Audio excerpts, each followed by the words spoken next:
Hello दोस्तों, आपका स्वागत है नीट फिज़िक्स में 3.0 नीट फिज़िक्स 3.0 में। तो अब हम आज पहला लेक्चर स्टार्ट करेंगे ग्रेविटेशन का, जिसमें कि कुछ इंपॉर्टेंट बातें सीखेंगे ग्रेविटेशन के बारे में, बेसिक से लेके नीट लेवल तक का। चलो स्टार्ट करते हैं। फर्स्ट ऑफ ऑल, ग्रेविटेशन में जो हमें पढ़ना है Newton's law of gravitation. Newton's law of gravitation होता क्या है उसको थोड़ा सा हम समझने की कोशिश करते हैं। Newton's law of gravitation F equal to G m1m2 upon R square, जहाँ पे बेटा R जो होता है distance between the two masses, ये होता है हमारा distance between the two masses, और जो जी की वैल्यू होती है वो होती है 6.6 × 10⁻11 न्यूटन मीटर स्क्वायर पर केजी स्क्वायर। ओके, अब नेक्स्ट बात, जो ग्रेविटेशनल फोर्स होती है हमारा बेटा वो हमेशा अट्रैक्टिव इन नेचर होती है। जब हम इलेक्ट्रोस्टैट पढ़ेंगे तो उसमें पढ़ेंगे कि जो इलेक्ट्रोस्टैटिक फोर्स होता है या फिर मैग्नेटिक फोर्स होता है वो रिपल्सिव इन नेचर भी होता है, बट यहाँ पे जो हमारा ग्रेविटेशनल फोर्स है ये अट्रैक्टिव इन नेचर है। मतलब अट्रैक्टिव इन नेचर का मतलब ये अट्रैक्ट करते, रिपेल नहीं करते, ये अट्रैक्ट करते। दो मासेज अगर लाओगे, ऐसे अगर दो मासेज लाओगे तो वो अट्रैक्ट करेंगे, ना कि रिपेल करेंगे। तीसरी बात, इंडिपेंडेंट ऑफ मीडियम। इसका मतलब क्या होता है इंडिपेंडेंट ऑफ मीडियम का? मान लो दो मास को, ऐसा करो कि दो मास को हमने एयर में रखा या फिर दो मास को हमने केरोसिन में रखा, दो मास को हमने कहीं पे भी रखा, कहीं पे मतलब होता कहीं पे भी रख दो तो ये जो ग्रेविटेशनल फोर्स होगा वो हमेशा इक्वल ही रहेगा, हर एक मीडियम में बराबर होगा। और चौथा सबसे इंपॉर्टेंट पॉइंट है, ये कंजर्वेटिव फोर्स होता है। कंजर्वेटिव फोर्स क्या होता है? हम वर्क पावर एनर्जी में करेंगे कंजर्वेटिव फोर्स के बारे में। अभी कंजर्वेटिव फोर्स क्या होता है? कंजर्वेटिव फोर्स का मतलब होता है कि ये पाथ इंडिपेंडेंट होता है। पाथ इंडिपेंडेंट का मतलब क्या हुआ? फॉर अ क्लोज लूप, मान लो कि ये क्लोज लूप है, फॉर अ क्लोज लूप जो वर्क डन होगा वो जीरो होगा, मतलब वर्क डन होगा ही नहीं, दैट्स कॉल्ड जीरो। तो वर्क डन जीरो के बराबर होगा। तो ये हमारा कुछ बेसिक सी बातें हैं। फिर अब हम चलो स्टार्ट करते हैं, कुछ क्वेश्चंस लेते हैं जो कि न्यूटन्स लॉ ऑफ ग्रेविटेशन पे बेस्ड है।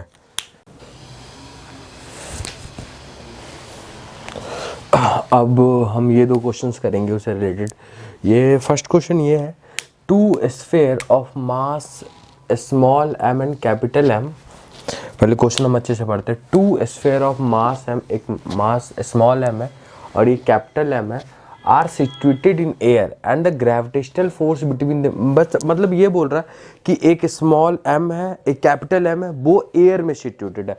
पहले ये चलो लिख लो कि एयर में सिचुएटेड है। मान लिया कि लो ये एयर में सिचुएटेड है, ठीक है जी, ये मान लो कि एयर में सिचुएटेड है। ये सेंट्रल फोर्स होता है, याद रखना, एक सेंट्रल फोर्स होता है, ग्रेविटेशनल फोर्स होता है सेंटर टू सेंटर के बीच में काम करता है। तो ये एयर में रख लिया तुमने, चलो ठीक है, पहले एयर में रख लिया।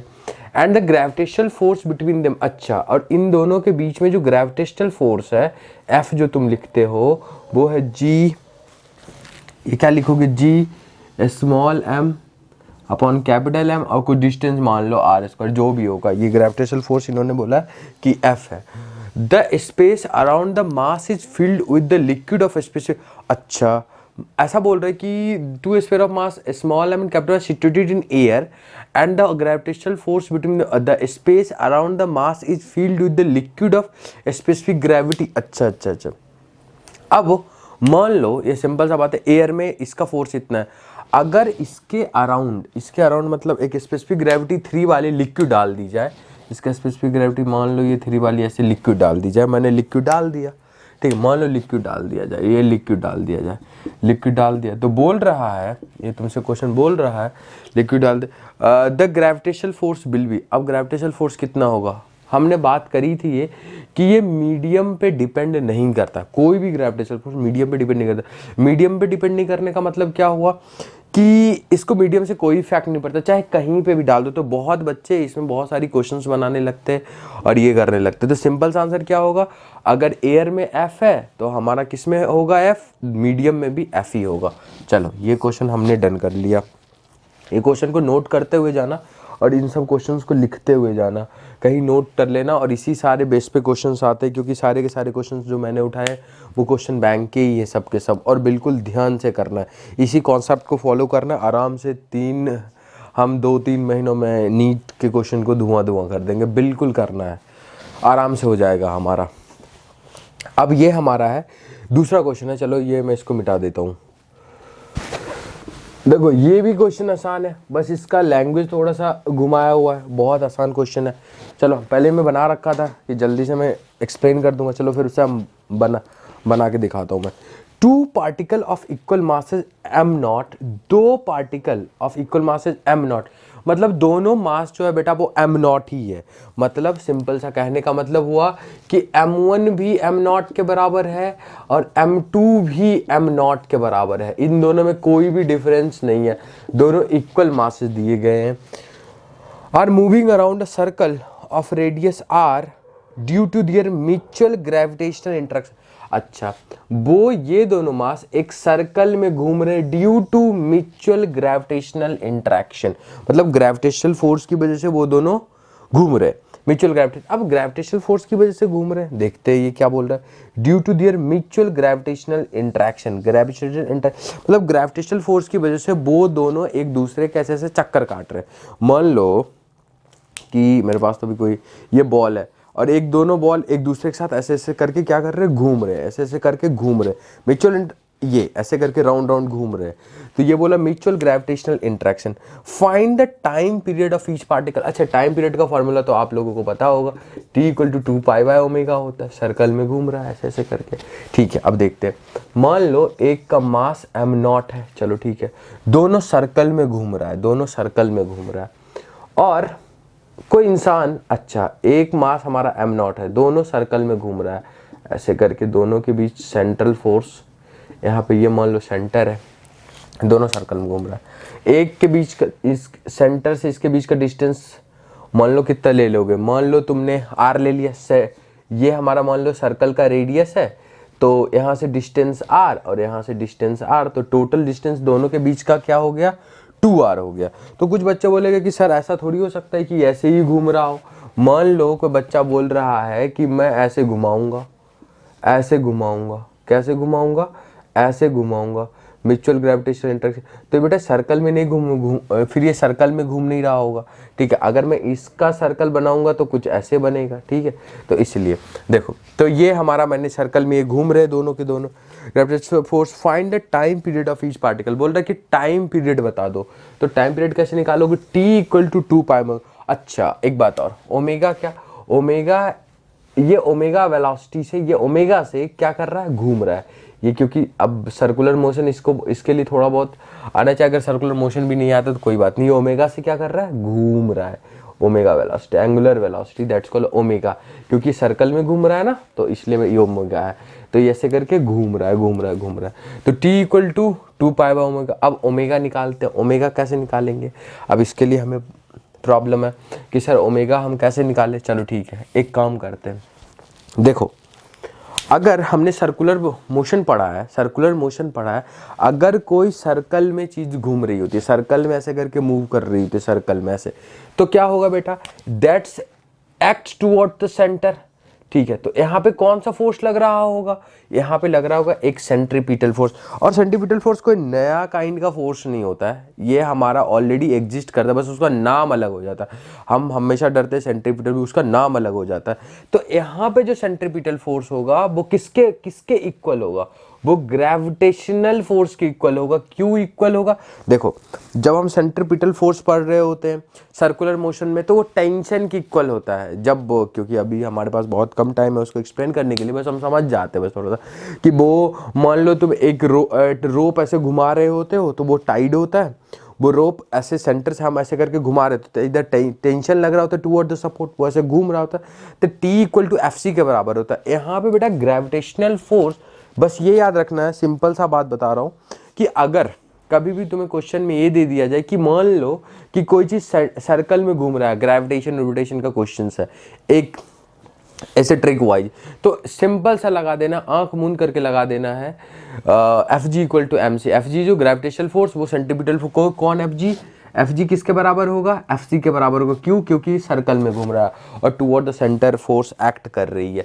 चलो ठीक है, तो मैं यहाँ पे लिख देता हूँ Fg = Fc, मैंने लिख दिया Fg। इन दोनों के बीच में ग्रेविटेशनल फोर्स कितने के बराबर होगा, G m0 अपॉन इन दोनों के बीच का डिस्टेंस बेटा 2r² और अच्छा, अब सेंट्रीपिटल फोर्स का हमारा फॉर्मूला क्या होता है वो हमें जानना जरूरी है। ये मास m0 है, रेडियस r है, ओमेगा से घूम रहा है। ऐसे तो बहुत सारे फॉर्मूले थे, लेकिन यहाँ पे हम कौन सा हमारा एप्लीकेबल है, ये ओमेगा से घूम रहा है। हमारे पास क्या क्या गिवन दिया हुआ है, रेडियस दिया हुआ है, रेडियस पता है, हमने रेडियस ऐसे लिख दिया है, आर हमने मान लिया है, ओमेगा से घूम रहा है, तो हमारा एफ सी क्या होगा, m0 r ओमेगा स्क्वायर, इसके बराबर होगा। तो हम डायरेक्टली यहाँ पे लिख देते हैं m0 r ओमेगा स्क्वायर। अब आसानी से यहाँ से हम ओमेगा फाइंड कर लेंगे, ओमेगा फाइंड करने के बाद t equal to 2 pi by omega पे हम वैल्यू पुट कर देंगे।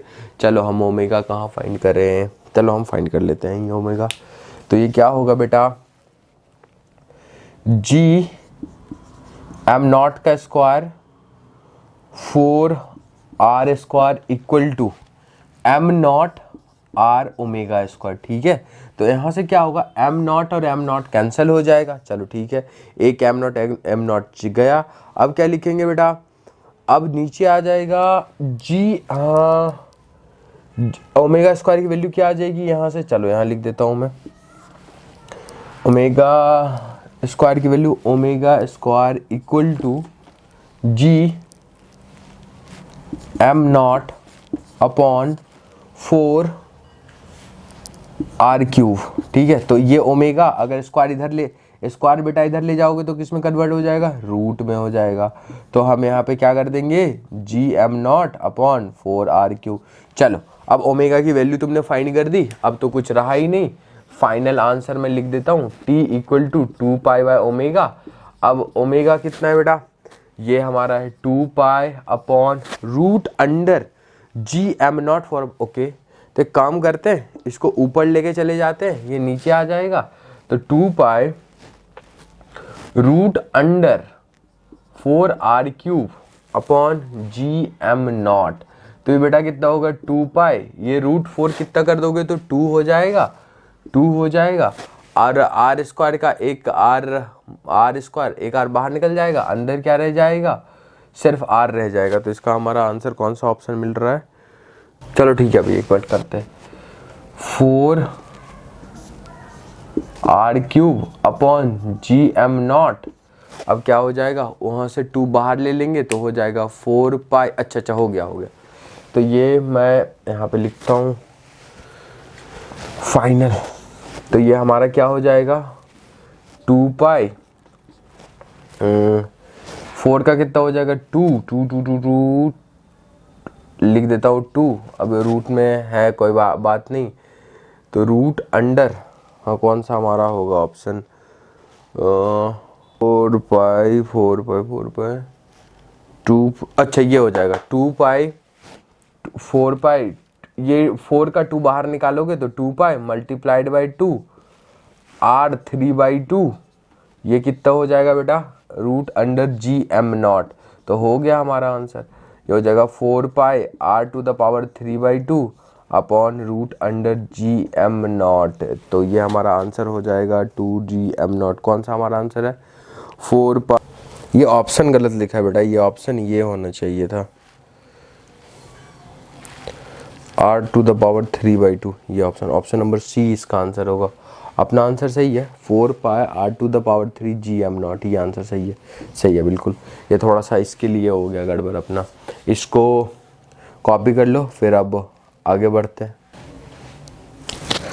चलो अब हम एक नेक्स्ट क्वेश्चन देख रहे हैं, वो ये क्वेश्चन है कि 2 पार्टिकल्स ऑफ इक्वल मासेस। क्या है क्वेश्चन बेटा, देखो पहली बात है, न्यूमेरिकल्स का एक रूल है कि जितने ज़्यादा क्वेश्चंस बनाओगे, और हमारे पास अभी बहुत टाइम है बनाने के लिए, ये नहीं है कि हमारे पास टाइम ही नहीं है, हमारे पास बहुत टाइम है। देखो मई में पेपर है, जैन फेब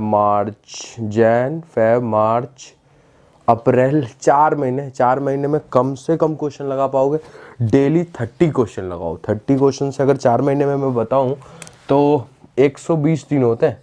120 दिन को अगर 30 से मल्टीप्लाई करोगे तो सोचो कितने क्वेश्चंस होंगे। कम से कम हमारे क्वेश्चंस होंगे वो तो होंगे 3600 क्वेश्चंस यार। 3600 क्वेश्चंस अगर तुमने लगा लिए तो कोई ऐसा हो ही नहीं सकता कि तुम्हें रोक देगा नीट क्वालिफाई करने से। 3600 क्वेश्चन बहुत हो जाते हैं। जो कि आसानी से किए जा सकते हैं यार। 30 क्वेश्चंस इन अ डे। अब उसको भी कैसे करना है, उसको भी आराम से करना है। 10-10 का स्प्लिट बना लो, करो आराम से, टाइम पास मत करो, बस इतने क्वेश्चंस करो आराम से, तुम्हारा सिलेक्शन 100% होगा। सिलेक्शन ही नहीं होगा मतलब फिजिक्स तो तू 140 प्लस करके ले जाएगा फिर, तब तो उसमें कोई प्रॉब्लम ही नहीं है।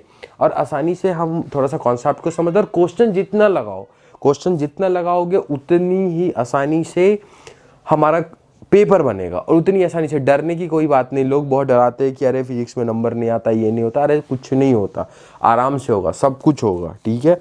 इसलिए डरने की कोई ज़रूरत नहीं कि नहीं होगा, ये होगा वो। पहले ही दिमाग में अगर सोच लिया ना नहीं होगा तो मतलब नहीं होगा, 100% नहीं होगा। हार नहीं माननी है, नेवर गिव अप। हमें लड़ाई लास्ट तक लड़नी है। तो चलो ये क्वेश्चंस को हम थोड़ा सा करते हैं। चलो क्वेश्चंस क्या है बेटा? क्वेश्चन ये है कि 2 particle of equal masses go around a circle of radius R. Okay जी, मतलब मान लो 2 पार्टिकल ऑफ इक्वल मासेज। पिछली बार क्या क्वेश्चन है ये भी नहीं, शायद ये पीएमटी वगैरह वालों ने पूछा होगा, शायद 1995 का क्वेश्चन होगा, मुझे याद नहीं। 2 particle of equal masses go around circle of radius R. बोल रहा है कि 2 particle of equal masses, 2 particle go around a circle of radius R. बोल रहा है कि दोनों रेडियस आर में वो ऐसे करके, फिर बताया था ना, वो ऐसे करके घूम रहे, नाच रहे ऐसे करके रेडियस आर में। बोल रहा है कि घूम रहे under the action of their mutual gravitational force of attraction. फिर किसकी वजह से ये बनाया था? कि टाइम थोड़ा सा बने, इसलिए क्वेश्चन भी पहले से लिख देता हूँ कि थोड़ा सा टाइम हमारे पास बचे। तो क्या मतलब mutual gravitational force of attraction of the speed which. Okay, बोल रहा है कि ये ग्रेविटेशनल फोर्स की वजह से, देखो क्वेश्चन को समझो। 2 particle of equal masses, 2 particle equal masses का है। सर कुछ भी ले सकते हो, स्मॉल mm ले ले, कैपिटल mm ले ले, x ले ले, y z जो मन कर रहा है वो ले लो। 2 particle of equal masses go round a circle of radius R. दोनों बोल रहा है कि ये सर्कल है रेडियस आर का, उसके अराउंड घूम रहे हैं। चलो जी घूम रहे हैं, मान लिया मैं घूम रहे हैं, चलो ठीक है, उसके अराउंड घूम रहे हैं। ग्रेविटेशन पहले ही तुमको बोल दिया, ग्रेविटेशनल फोर्स की वजह से, of attraction of the speed. मैंने क्या बोला था, इसमें कुछ सुनना नहीं। किसकी वजह से घूम रहे भाई? सेंट्रीपिटल फोर्स की वजह से, वो टुवर्ड द सेंटर एक्ट कर रहा है, उसकी वजह से। तो डायरेक्ट लिख देना है Fg equal to F C, ऐसे मैंने लिख रखा है, फिर भी मैं देख देता हूँ। Fg equal to F C मतलब क्या हो गया बाबू? Fg equal to F C का मतलब क्या हुआ? चलो हम करके देखते हैं। Fg equal to F C का मतलब क्या हुआ? Gravitational force is equal to centimetre force. चलो ठीक है, इसका मास मान लो तुमने m ले लिया, इसका मास तुमने m ले लिया। अब क्या होगा? अब होगा g m अपॉन दोनों के बीच का डिस्टेंस। अब दोनों के बीच का डिस्टेंस रेडियस r माना है, तो रेडियस r तो कितना हो जाएगा बेटा? r 2r का स्क्वायर, दैट्स कॉल्ड 4r का स्क्वायर। FC। अब सुनो किस, अब क्वेश्चन में बोल रहा है कि under the action of the speed v, बोल रहा है कि मान लो ये किस वेलोसिटी से घूम रहा है। v मास पता है, v पता है, उसका फॉर्मूला हमने सेंट्रीपिटल फोर्स का पढ़ रखा है उसके टर्म में, mv²/r। चलो ठीक है, तो r क्या कर दो? कैंसिल कर दो। चलो ठीक है, हमने r कैंसिल कर दी। क्या और कैंसिल होगा? एक m और एक m कैंसिल हो गया, तो बचा क्या? gm upon 4r। ठीक है जी, अब v² ये बचा। चलो ठीक है, v को स्क्वायर फिर आया रूट में कर दो, तो क्या हो जाएगा? Root under gm/4r। चलिए जी 4r आ गया। अब क्या करना है बेटा? अब सिंपल सा लॉजिक है, अब करना है gm/4 आ गया। देखो क्या आंसर आ रहा है, कोई आंसर मिल रहा है अपना? 4 को बाहर कर लो तो क्या हो जाएगी? 1/2 हो जाएगा, रूट अंडर gm/r। अपना आंसर आ गया ये gm/r। तो ये कौन सा ऑप्शन है? चलो देखते हैं ऑप्शन कौन सा है। एक है हमारा, ये है रूट अंडर gm/r हाफ, ये देखो b, अपना ऑप्शन b आ गया, बी आ गया। देखो कितना आसान, सिंपल सा Fg equal to F C कर देना है। ऐसे क्वेश्चंस मिले Fg equal to F C. अब चलो कुछ इंपॉर्टेंट क्वेश्चंस, कुछ इंपॉर्टेंट टॉपिक पढ़ेंगे। प्रिंसिपल ऑफ सुपरपोजिशंस के बारे में पढ़ेंगे। अब देखो प्रिंसिपल ऑफ सुपरपोजिशंस, उसमें क्वेश्चंस क्या आते हैं, वो 2-4 स्टैंडर्ड क्वेश्चंस है, उसको लगाएंगे, फिर हम अगले टॉपिक की ओर बढ़ेंगे। चलो करते हैं फिर।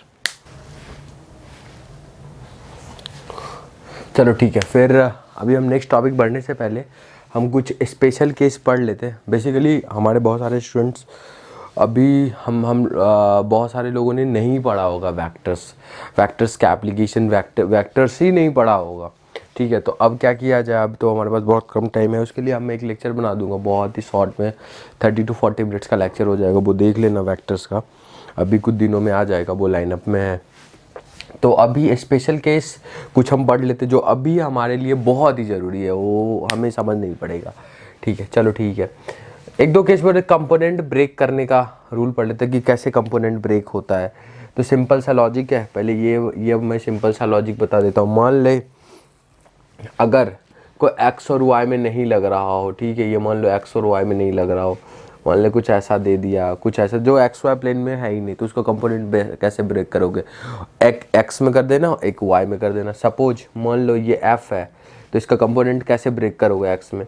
तो इधर देखो थीटा के साइड, अगर ये थीटा इधर है तो मैं इधर दिया गया, तो ये क्या हो जाएगा एफ कॉस थीटा, और उसके वाई में क्या हो जाएगा एफ साइन थीटा। ये बात याद रखना कि जो थीटा के साइड वाला हो उसको हम कॉस थीटा लेते हैं, और जो थीटा के अपोजिट साइड वाला हो हम उसको साइन थीटा लेते हैं। सिंपल सा लॉजिक, मैंने क्या बोला, थीटा के साइड वाले को हम कॉस थीटा लेंगे, और थीटा के अपोजिट साइड में जो होगा हम उसको साइन थीटा लेंगे।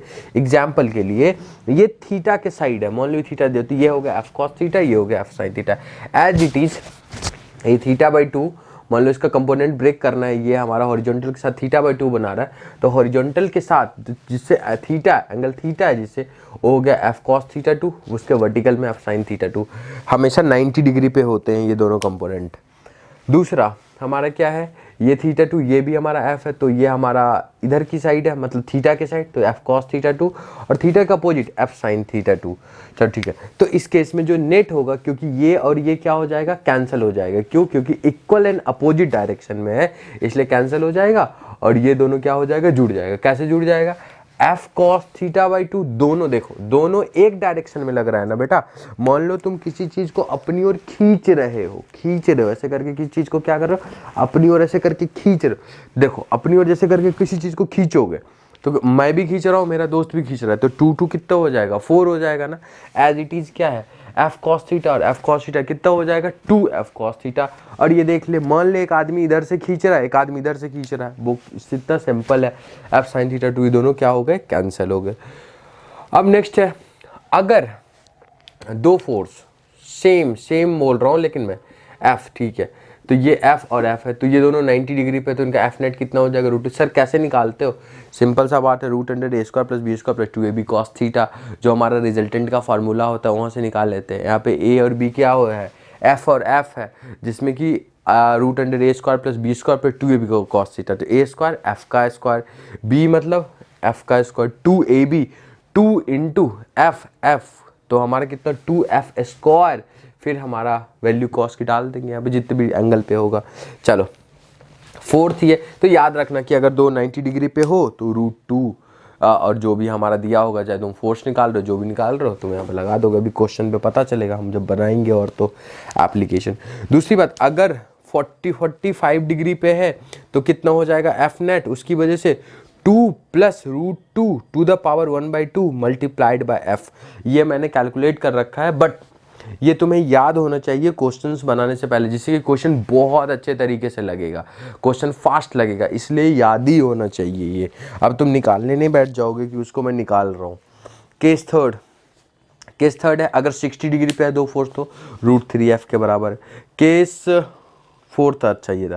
केस फिफ्थ, अगर 120 डिग्री पे हो दो, अगर हमारा 120 डिग्री पे हो तो नेट फोर्स कितना होगा, ये मान लो 120 डिग्री पे है, तो नेट इसकी वजह से कितना होगा, वो उतने के बराबर हो जाता है, एफ नेट एफ के बराबर होता है, उसमें कोई भी चेंज नहीं आता है। तो ये कुछ बेसिक्स बातें थी जो कि हमारे लिए क्वेश्चंस बनाने में बहुत ज़्यादा हेल्प करेंगी। अब इसके आगे चलते हैं, प्रिंसिपल ऑफ सुपरपोजिशन पढ़ेंगे, और उसमें कुछ न्यूटन्स लॉ ऑफ ग्रेविटी से रिलेटेड क्वेश्चन है, जैसे रेक्टेंगुलर क्वेश्चंस हो गए, तुम्हारा हेक्सागन हो गया, उन सब के बारे में थोड़ा सा उसका डिस्कशन करेंगे, जिससे कि हमारा आसानी से क्वेश्चन आगे बन जाए।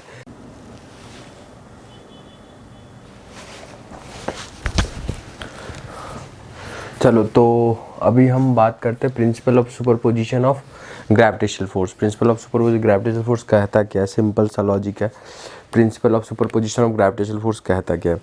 मान लो कोई एक मास है, ठीक है, मैंने यहाँ पे मान लो यहाँ पे मास नहीं रखा, ओके चलो ठीक है, x, ठीक है, यहाँ पे मान लो मास m है, x है, कुछ भी है, तो उसके जो चारों तरफ होंगे जितने भी होंगे मास, उस पर जो नेट फोर्स लगा रहे होंगे, नेट फोर्स क्या लगा रहे होंगे, मान लो ये मान लो यहाँ पे कोई है, इस पे चारों तरफ से जो फोर्स लग रहा होगा, क्या लग रहा होगा, चारों तरफ से फोर्स लग रहा होगा। सिंपल सा बात है, उन सब का जो सम होगा वो हमारा एफ नेट के बराबर होगा। सिंपल सा बात ये हुआ कि अगर यहाँ पे मान लो कोई मैं जैसे हूँ, तो मेरी के आसपास की जितनी भी मास है, मैं इस पे फोर्स लगा रही होंगी, वो फोर्स का जो सम होगा, that's called the principle of superposition ही बोलता है, ठीक है। तो इससे क्या हुआ, हम आगे क्या देखते हैं। अब एक क्वेश्चन है इसी से रिलेटेड कि इस क्वेश्चन को हम कैसे डील करते हैं, उसको थोड़ा सा समझते हैं। इस क्वेश्चन में बोला है कि एक स्क्वायर है जिसका साइड ए है, उसके कॉर्नर पे मास m रखा हुआ, मास m रखा हुआ है। तो बोल रहा है कि फोर्थ कॉर्नर पे जो क्या calculate the force of attraction on unit mass at the fourth corner. बोला फोर्थ कॉर्नर पे कितना फोर्स होगा, फोर्स ऑफ अट्रैक्शन, जैसे बोला था ना, इस पे कितना होगा, इन सब की वजह से, मतलब मेरे पे इसके आसपास जितनी भी मास होगी उन सब की वजह से नेट फोर्स कितना होगा। तो ये स्क्वायर के फॉर्म में बोला, वही तो बोलता है प्रिंसिपल सुपरपोजिशन। ये बोल रहा है कि ये स्क्वायर है, इसके तीनों कॉर्नर पे मास m रखे हुए, फोर्थ पे बोला calculate the force of attraction on unit mass at the, unit mass मतलब 1 kg मान ले हुआ, एट द फोर्थ कॉर्नर। तो कैसे बनेंगे इस पे, अब देखो सिंपल सा लॉजिक है बेटा, इस मास 1 kg पे, यूनिट kg बोल रहा है 1 kg पे, ये m जो है अपनी तरफ फोर्स लगाएगा, अपनी तरफ मतलब खींचेगा, इसको खींचे, अट्रैक्शन होगा ना भाई, उसको अपनी तरफ खींचने की कोशिश करेगा। ये मास को अपनी तरफ खींचते, ये वाला जो मास m है, ये जो मास m है, इसको अपनी तरफ खींचने की कोशिश करेगा। ये लगा लिया, वो कितने के बराबर है वो हम समझ लेते हैं जी, आ जाओ वो समझ लेते हैं। अच्छा, और ये वाला मास इसको अपनी ओर खींचने की कोशिश करेगा, लेकिन ये डायगोनली हो गया। तो अब चलो इसको करके देखते हैं, कैसे करेंगे सर, ये तो आसान है, कैसे। अब इन दोनों के बीच में फोर्स कितना लगेगा, चलो दिखाता हूँ। इन दोनों के, इसको मिटा के, इन दोनों के बीच में फोर्स कितना लगेगा, इन दोनों के बीच में मान लो इसका नाम A दे दिया, B दे दिया, C दे दिया, D दे दिया। तो A और B के बीच में फोर्स कितना लगा, force between A and B। चलो कैसे निकालेंगे force between A and B, इसका कुछ नहीं है, G M into 1 upon A का स्क्वायर। तो क्या हो गया बेटा, GM बाई A का स्क्वायर। चलो ठीक है, अब क्या हुआ, अब देखो दूसरा निकालते, force between A and D, तो ये कितना हो जाएगा बेटा, G into M into 1 upon A का स्क्वायर, ये कितना होगा, GM बाय स्क्वायर। एक चीज देख रहे हो, दोनों इक्वल आ रहा है, फोर्स A एंड B और फोर्स। तो एक काम करते हैं, इन दोनों फोर्सेज को मैं F के बराबर कर देता हूँ, जिससे कि आगे का कैलकुलेशन आसान हो जाए। तो क्या लिख देता हूँ, force between A and B equal to force between A and D is equal to F, और F किसके बराबर है, इसके बराबर है। अब देखो ये तो कोई भी बता सकता है। अब इसमें क्योंकि तुम्हें डिस्टेंस नहीं मालूम है, तो कैसे निकालोगे, ये पाइथागोरस थ्योरम से निकाल लोगे। कैसे पाइथागोरस थ्योरम से निकालोगे डिस्टेंस, ये हमारा बेटा डिस्टेंस निकल जाएगा। कैसे निकलेगा, ये होगा a, तो ये कितना हो जाएगा हमारा, h स्क्वायर वाला तुमने पढ़ा होगा, h स्क्वायर इक्वल टू क्या हो जाएगा, a square plus a square plus a square कितना हो जाएगा, 2a स्क्वायर। तो 2a हो गया तो कितना हो जाएगा, 2 रूट a, a रूट 2, क्या लिख सकते हो तुम, a रूट 2, तो ये लिख दो a रूट 2। ये आ गया a रूट 2, इन दोनों के बीच का डिस्टेंस। अब तो कुछ है ही नहीं, अब चलो a और c के बीच में निकाल देते हैं, force between a and c। तो कितना हो जाएगा, वही वाला हमारा g into m into 1 upon कितना हो जाएगा, a रूट 2, तो a का स्क्वायर इंटू 2, तो ये हो गया gm बाई a का स्क्वायर और रूट 2, ओके, a का स्क्वायर इंटू हाफ, ये हो गया। चलो ठीक है, क्या तुम इसको लिख सकते हो F के बराबर है, ये F के बराबर हमने माना था, लिख देते हैं हम इसको F के बराबर है, तो हम आसानी से बना सकते हैं। तो मैं लिख रहा हूँ इसको मैंने F मान लिया, तो मैं लिख सकता हूँ F/2 हो गया, F/2। अब तो चलो हो गया, मतलब क्या हुआ, ये वाला जो फोर्स F लग रहा था, ये F लग रहा था, और इधर F/2 लग रहा है, F/2 लग रहा है। अब चलो, अब तो बहुत ही क्वेश्चन आसान हो गया। अब कैसे आसान हो गया, चलो अब मैंने तुम्हें क्या बताया था, पहले इन दोनों का रिजल्टेंट निकालो, F और F का रिजल्टेंट निकालो। क्या होता है F एंड F का रिजल्टेंट, हमने कुछ देर पहले ही पढ़ा था, कितना होता है, √2F के बराबर हो जाता है, क्योंकि 90 डिग्री पे, तो √2F, और साथ में क्या चल रहा है उसके, F/2 चल रहा है भाई साहब, तो F/2। अब दोनों एक डायरेक्शन में, तो दोनों क्या हो जाएंगे, प्लस, तो F नेट जो निकल जाएगा बेटा, √2F प्लस F/2, तो ये हमारा F कॉमन ले लो, तो √2 इक्वल टू 1/2, तो ये हमारा हो गया आंसर। कोई आंसर आ रहा है ऐसा? अच्छा, F की वैल्यू डालनी पड़ेगी, F की वैल्यू कितनी डाल दो, gm/a² लो, gm/a² √2 प्लस 1/2, ये हमारा क्या हो गया आंसर नंबर, क्वेश्चन सॉरी ए हो गया, ऑप्शन नंबर ए। तो इस तरीके से हमने इस क्वेश्चन को सॉल्व किया। तो जब भी कभी क्वेश्चन मिले प्रिंसिपल ऑफ सुपरपोजिशंस को, बस यही करना है, क्या करना है उसको, ये वाले जो हमारे क्वेश्चन है, क्या करना है उसको, जो मास कोई भी नेट फोर्स उस पर कैसे निकालोगे, चारों तरफ से उस पर कितना फोर्स लग रहा है, वही होता है प्रिंसिपल सुपरपोजिशन। जो जब भी बोले कि इस मतलब किसी भी कॉर्नर हो गया, कोई होगा, इस पे बताओ कितना टोटल नेट फोर्स लग रहा है, तो सब मिला के जो नेट सब का प्लस कर दो, देखो कितना लग रहा है। बस इतने क्वेश्चन है, बहुत ही आसान।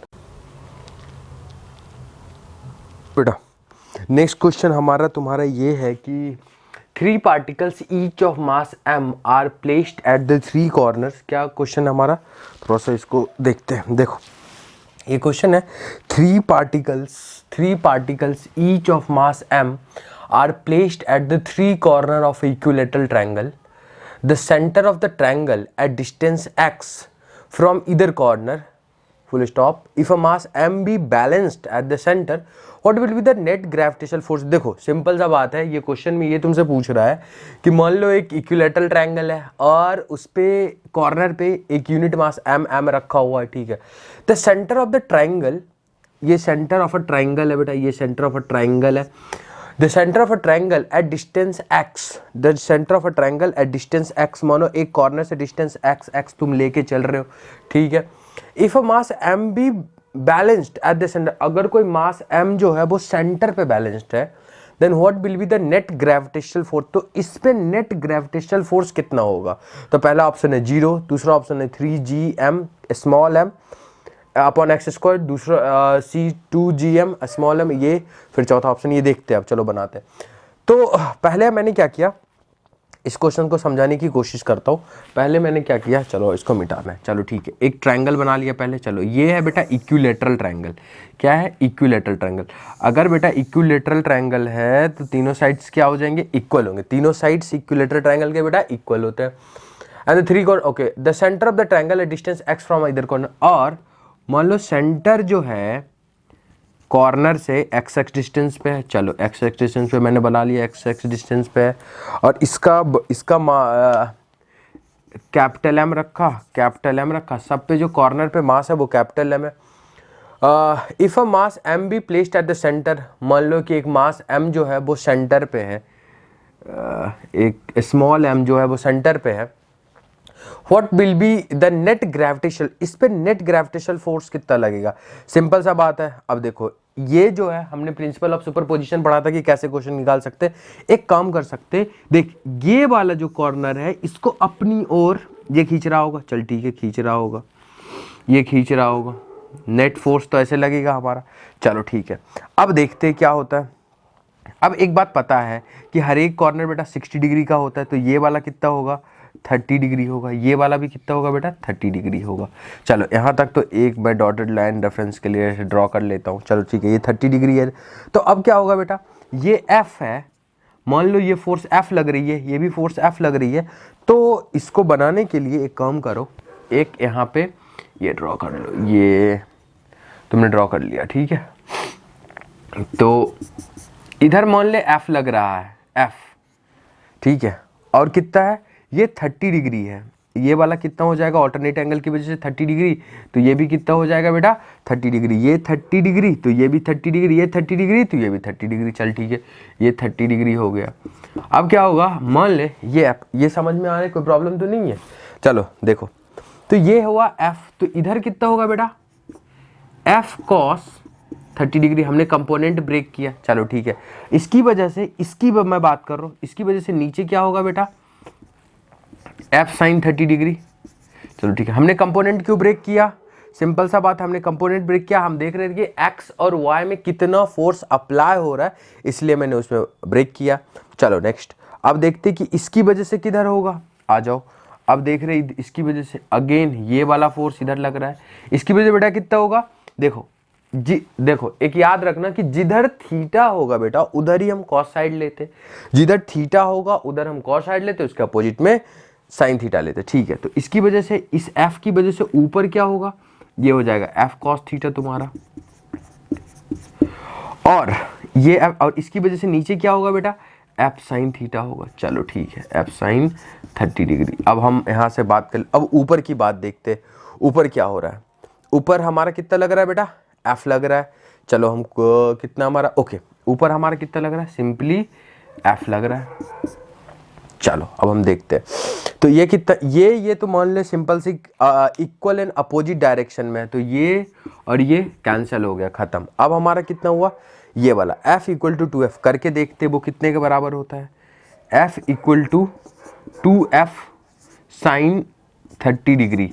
तो ये कितना होगा बेटा F equal to 2 into F sine 30 degree कितना होता है बेटा 1/2, तो ये 2 गया, तो F इधर भी लग रहा है, F इधर भी लग रहा है, मतलब क्या हुआ, ये इक्वल एंड अपोजिट डायरेक्शन में भी कैंसिल हो जाएगा। तो नेट फोर्स जो सेंटर पे लगता है बेटा वो हुआ 0। सेंटर पे जो नेट फोर्स लगेगा वो कितने के बराबर हो जाएगा हमारा, 0 के बराबर। क्यों 0 के बराबर हुआ, क्योंकि एक बात बोल सकते, सिमेट्रिकल ट्रायंगल है, जब भी सेंटर पे दिखे तो 0 ऐसे ही लगा दो। सिमेट्रिकल अगर तुम्हें दिखे, ट्रायंगल दिखे, कुछ भी दिखे, तो सिंपल सा बात है 0 मार के आगे बढ़ो। तो ये हमारा पूरा का पूरा क्वेश्चन हो गया। दूसरा क्वेश्चन तुम ये देख सकते हो, force on a mass at centre of a symmetrical mass distribution, force on a mass of at centre mass distribution. Okay, symmetrical mass distribution कहीं पर है, मतलब एक समान जो रहे हमारा, तो उसके सेंटर पे, अब देखो ये एक स्क्वायर है, इसके सेंटर पे कितना हो जाएगा फोर्स, ये भी क्या हो जाएगा F नेट, इसके लिए भी 0 हो जाएगा। अगेन दूसरी बात, ये हेक्सागन है, हेक्सागन पे भी क्या हो जाएगा सेंटर पे, F नेट क्या हो जाएगा 0 हो जाएगा। सिमेट्रिकली डिस्ट्रीब्यूटेड है, यहाँ पे भी 0 हो जाएगा। तो इस तरीके से न्यूटन्स लॉज ऑफ ग्रेविटेशन के तुम्हारे पास क्वेश्चन आएंगे, जिसमें कि इस तरीके से कंपोनेंट ब्रेक करना होता है। और ये जो क्वेश्चन है इसको लगाना, और मैं कुछ और क्वेश्चन का प्रिपरेशन कर रहा हूँ जो डिस्क्रिप्शन में डाल दूंगा, या फिर हाँ डिस्क्रिप्शन में डाल दूंगा।